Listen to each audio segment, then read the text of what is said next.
Well, I feel like I picked up my entrepreneur side before I actually landed inside Top Notch, because I was cutting hair at my dad's house in the back. Like, my dad had set up this badass little room for me. He put some mirrors up, he put some lights up, and I was cutting hair in there. That's where I started to build a clientele base. And once I actually established a clientele base, I started to say, like, okay, I got me a little business running here. And then one of my buddies, his name's Brian cut hair at his house, right? And I told Brian, I'm like, yo, my dad hooked up this little shop for me. But I told Brian, I was like, yo, why don't you come cut next to me? We'll have our own little shop in the back of my dad's crib. And so Brian was like, yeah, I'm down for it, cool.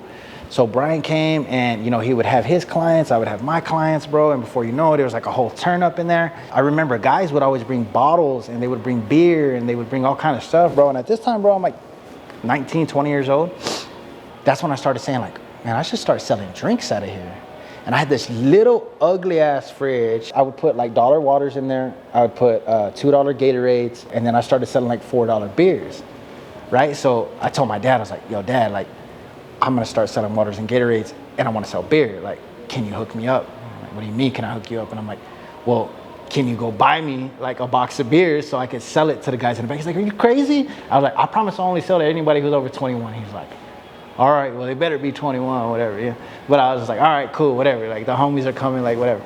So, bro, I would get a 30-pack. I would fill my little bitty-ass fridge up, and I would sell all 30 beers, bro, $4 a pop, bro. I was making like 120 grand just off 30-pack on a Friday. And, selling up dollar waters here, $2 Gatorades here, bro. I was like, damn, I'm making like $150 a week just off of my little ugly-ass fridge right here. A lot of my friends, bro, that would go and get a haircut with me at the time, they supported it, because a lot of guys could be like, man, I'm not gonna buy your fucking beer. I'm not gonna buy your water.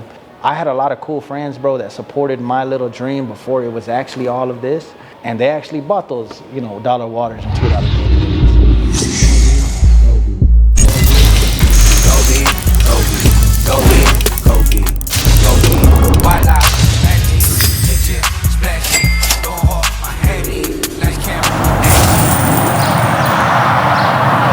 process of trying to get some episodes going and shooting a YouTube channel. We gotta handle our other business. We gotta send some money out to a different city, just that way we can, get some more money flowing in, some more revenue flowing in. I'll show y'all one of my business partners. Rob. This is my business partner right here. This is Rob Yanez. Started Longevity ATM services together. And what we do is we provide ATM machines to certain companies, and just provides a convenience to their clientele base. And we have partners with hotels, we have partners with clubs, bars, salons, barbershops, you name it, we put a machine in there. So we purchased a machine outright for the facility, and it's a machine. And then we also, rather than having to put in a bank to help you provide the funds to filtrate the money that goes into the machines, that's what we do. So we provide the actual machine, and we provide the actual financial back end of it, so that way you guys can provide that convenience to your clientele. So it's Longevity ATM services.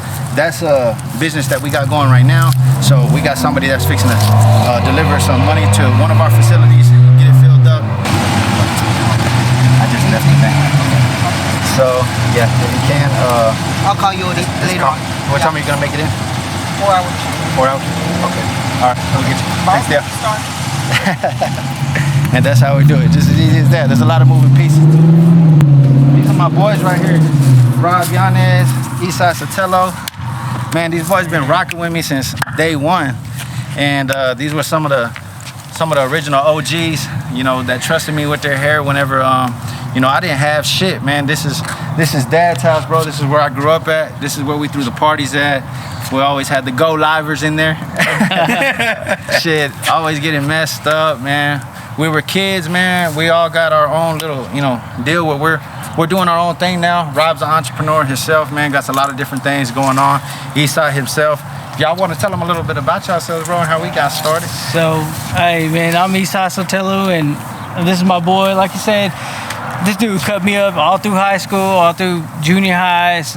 He practiced on my hair pretty much. I was the reason this motherfucker was getting any kind of yeah, say all that, I kind of showed out on the field and stuff like that, but it did help for sure. But no, he, like he said in the last video, you know, how he just kind of started and somebody kind of seen that he had a little something with it, and we let him practice on our hair, and it actually ended up school worthy. So he cut me up through junior high and high school, and still to this day I have not found anybody that can cut my hair like a Tim Cuevas haircut, you know, up to par with that. So 5-star shit. yeah, for me, you know, it's an honor to come back. I'm in Abilene now, so it's an honor to come back and be a part of this, and really ultimately I'm in it for the haircut.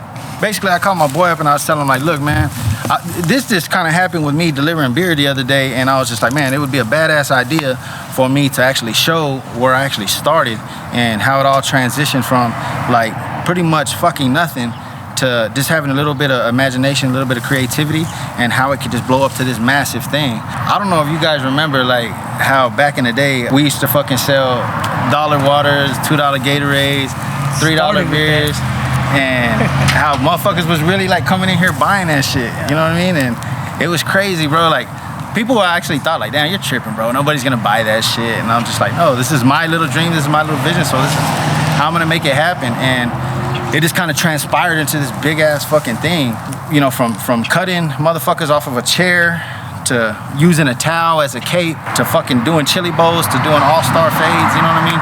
And just having a huge ass team now who just provides the same energy, the same atmosphere, and the same tempo that you once provided in the fucking garage. It's just insane. But before I go too much into what's going on, I want to introduce my other boy. His name's Rob Yanez. Rob Yanez, met Tim and Esai over there at Hood Junior High, right up the street. Met with them. We were playing football. Kind of looked up to these guys at first. They were the guys I wanted to hang out with at school. Ended up hanging out with them. Some good times at his dad's house over there on Hancock. Right after that, we would hang out. Tim started cutting. For some reason, we let him start chopping it up on our hair.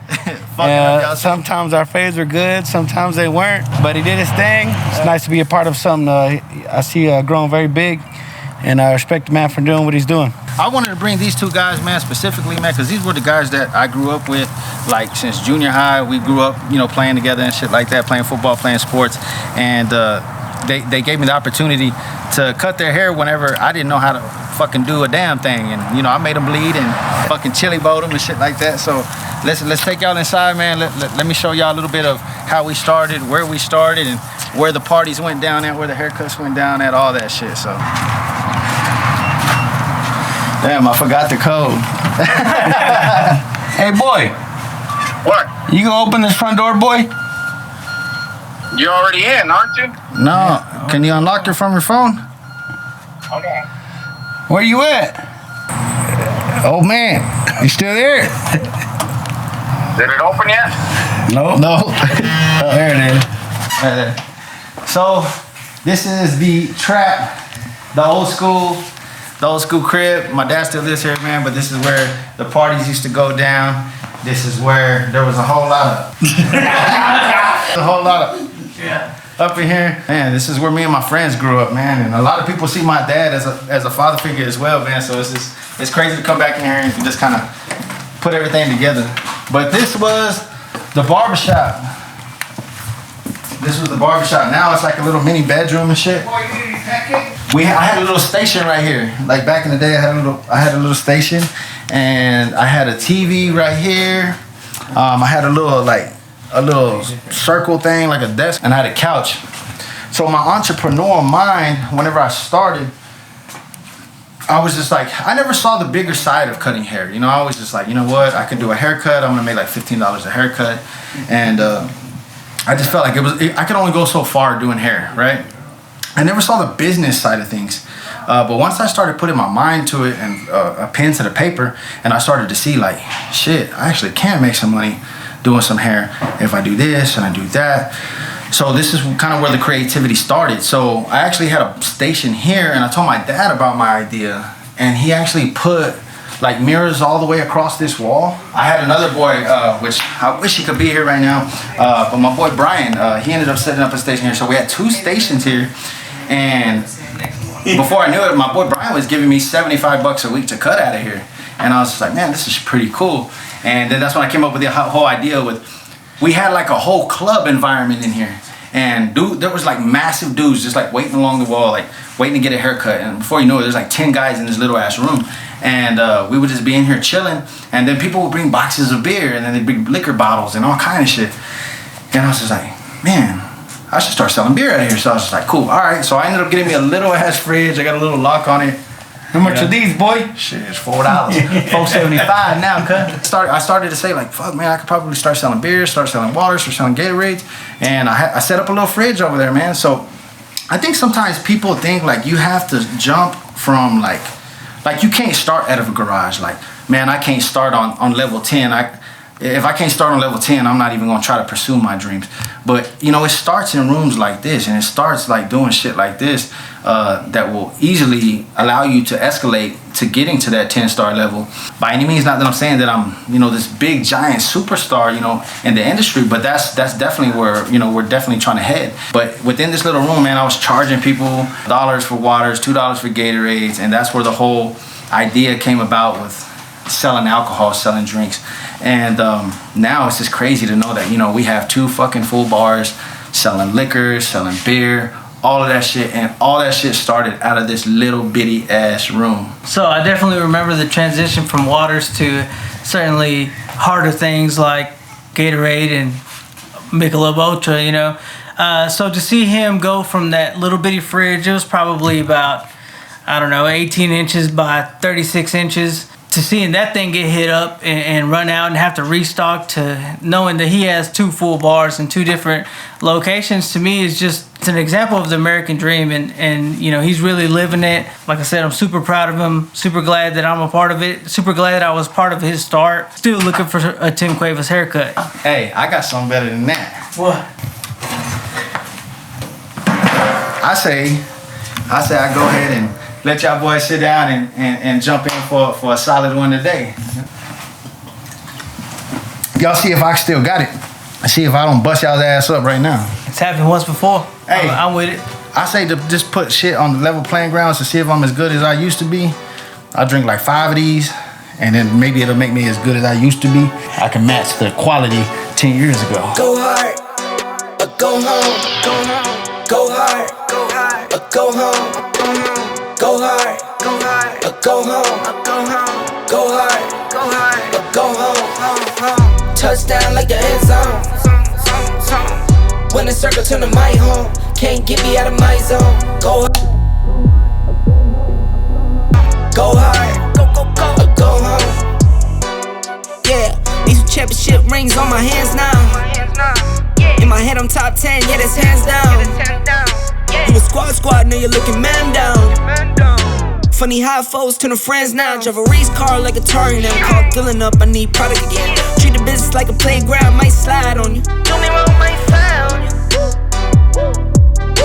Do a backflip, cause I'm mad rich. I'm the definition of what that is. Boys calling me out, man, asking me if I still got it, man. So I had to put it back in the chair. So shit, I ain't gonna lie, I'm still questioning myself if I do still got it. So man, just being like an entrepreneur and like doing all this other stuff outside of being behind the chair, I just really don't have time to cut no more, man. But he's putting me to the test today, so we're gonna see if we can do it. Out of my zone, go hard, or go home. Go hard, or go home. I'm a warrior, I go back to back, then go back to back. If I top the top, then I double back, and I'm topping that. Yeah, I beat my own records. Yeah, I gotta get money fetish. Same team, I don't set trip. Never dull, this electric. Went and put the Ricks on my toes. Me and bro, that's the give and go. Stay 100, end zone, end zone. Keep them coming. I know. I won't flub my wrist, no, I'm not dumb like that. I just wanna give my mama 100 racks. You don't put that. Are you ready to rumble? Tell your buddy not to put that. Yeah, put this.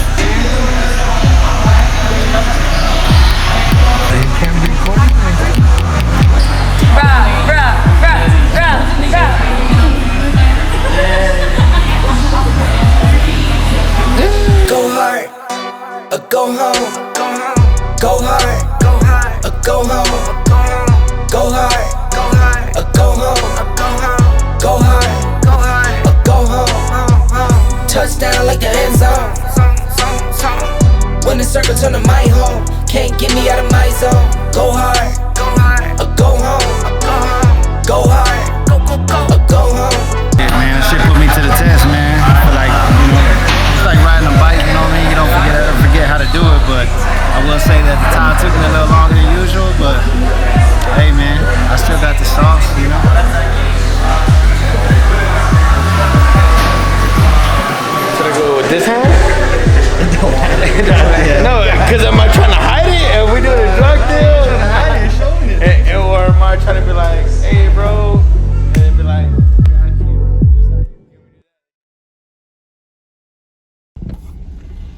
Yo, what up? Just got done with a busy work day. Day's still technically not completely over, but I am at the most important part of my day, and that is picking up my daughters from school, having a little daughter-daddy time, fixing to take them to Chick-fil-A or Rose's. Chick-fil-A, no, Roses. So Chick-fil-A, those no, are two Roses. hot spots. But I think it's very important that, you know, as a business owner, as a parent, as a manager, or whatever it may be, it's very important to find that balance on being able to spend time with your kids and creating memories and making sure that you're there for them just as much as you are in the work world. And that's what I try to do. I try to be the best example that I can be for my daughters and try to be there for them as much as possible. So we picked them up today. We're fixing to take them to get something to eat. They're excited about that. You guys love when Daddy picks you up from school? Yeah. Perfect. Okay, well, make sure y'all like and subscribe, and y'all stay tuned, and You'll see you we're on gonna the keep next you guys video. posted, and we'll see y'all on the next video. Tell them peace. Peace. Tell them peace, man. Peace.